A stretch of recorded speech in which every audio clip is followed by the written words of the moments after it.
अरे आज माझ्या एकट्याच्या चेहऱ्यावरती नाही, महाराष्ट्रातला गावगाड्यातला जो माणूस आहे, शेतकरी आहे, कष्टकरी आहे, उपेक्षित आहे, बहुजन आहे, त्या सगळ्यांच्या चेहऱ्यावरती आज हास्य फुललेला आहे।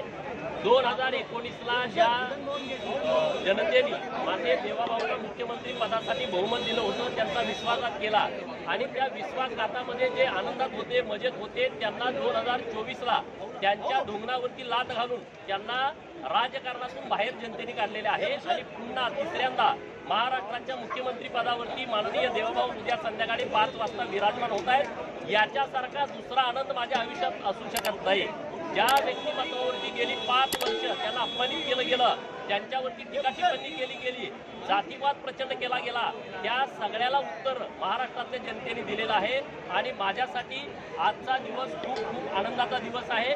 महाराष्ट्राच्या राजकीय इतिहासामध्ये सुवर्णाक्षरानं आजचा आणि उद्याचा दिवस लिहिला जाईल। अरे तुम्हा सर्वांचा बाप आता महाराष्ट्राच्या राजकारणामध्ये सन्मानानं परत आलेला आहे आणि मला देवाभाऊंचं विधिमंडळातलं मुख्यमंत्री झाल्यानंतरचं पहिलं भाषण ऐकण्याची उत्सुकता लागलेली आहे। महाराष्ट्राच्या जनतेला सुद्धा ती उत्सुकता लागलेली असेल। 2024 मध्ये फडणवीसांनी असा करिश्मा केला की ते परत आले। राऊतांनी त्यांच्यावरती टीका केली होती की हे परत येणार नाहीत। अरे राऊत म्हणजे त्याच्या तोंडाची गटारगंगा आहे, त्याचा आता विषय तुम्ही लवकर घेऊ नका।